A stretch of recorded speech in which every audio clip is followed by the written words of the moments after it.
Willow Creek, Season 2, Episode 2, The Suit. The knock came again. "Rachel, please, I know you're in there." Emma's voice. Rachel's knife trembled in her hand. This wasn't possible. She'd seen the grave. She'd left flowers. The doorknob rattled. Rachel lunged forward and pressed her weight against the metal door, her breath coming in short gasps. "No," she whispered. "No, no, no." A sigh from the other side. Then, "You still keep your spare key taped behind the loose brick in your apartment's hallway. You hate coconut, but love pina coladas. And on your 16th birthday, you made me watch The Silence of the Lambs, even though you knew I'd have nightmares for weeks." Rachel's blood turned to ice. No one knew those things. No one but Emma. Her fingers found the latch. The door creaked open an inch, just enough to see the face of the woman standing in the dim fluorescent light of the storage facility. Hollow cheeks, dark circles under her eyes, a jagged scar running from her temple to her jaw, but undeniably, impossibly, Emma. "You were dead." Rachel's voice cracked. She still hadn't lowered the knife. Emma stood in the center of the storage unit, rainwater dripping from her jacket onto the concrete floor. "I was never dead," she said quietly. "Just gone." Rachel's mind raced. The car, the purse, the funeral. "They found your things, your body, a Jane Doe from 2 counties over." Emma's hands flexed at her sides. "They made sure she'd be unidentifiable, burned her dental records, planted my necklace on her." "Why?" Emma met Rachel's eyes for the first time. "Because I figured it out before you did." The laptop screen still glowed between them. Nick's frozen face paused mid-warning. Emma glanced at it, her expression tightening. "He knew too. That's why they took him." Rachel's stomach dropped. "Took him? The FBI said he was in witness protect." "The FBI has them too." Emma pulled something from her pocket. A silver badge. Not police, not federal. A black insignia Rachel didn't recognize.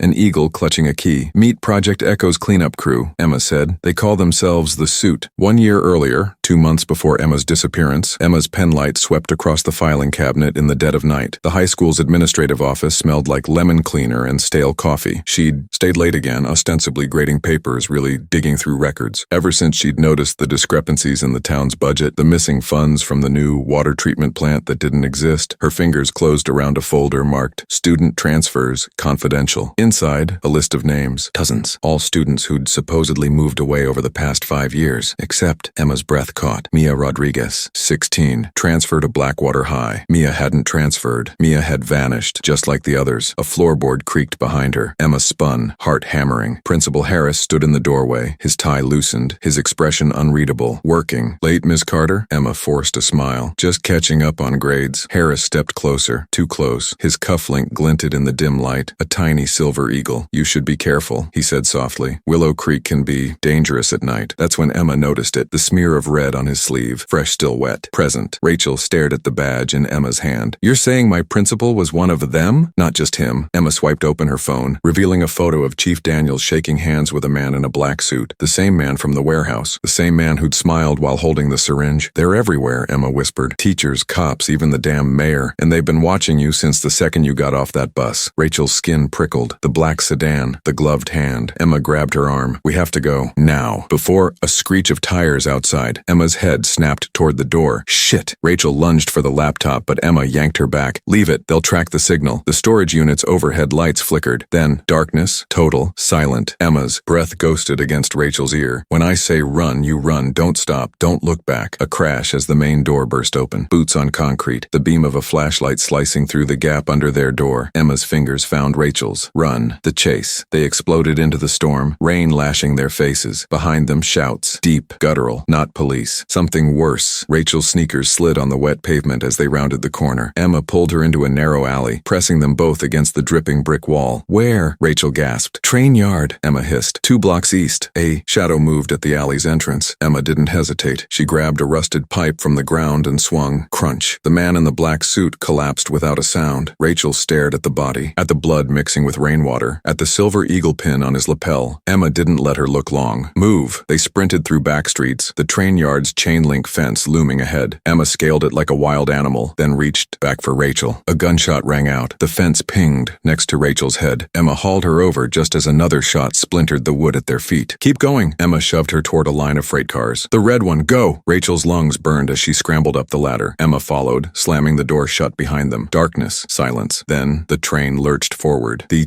truth in the dark. The freight car smelled of coal and old metal. Rachel pressed her back against the wall, trying to quiet her breathing. Across from her, Emma rummaged in her jacket. A match flared to life, illuminating the small space. Emma's face was grim. "We're going to Blackwater." Rachel shook her head. "Nick said." "Nick's gone," Emma snapped. Then softer, "But he was right about one thing. The sheriff there knows. He's the only one we can trust." The match burned down to Emma's fingertips. She shook it out. In the sudden darkness, Rachel whispered the question that had been eating her alive. "Why did you let me think you were dead?" A long silence. Then, "Because they would have killed you for real if I hadn't." The train rattled into the night. Somewhere behind them, a phone buzzed with an unanswered message. "Unknown. Asset located. Initiate phase 2. To be continued."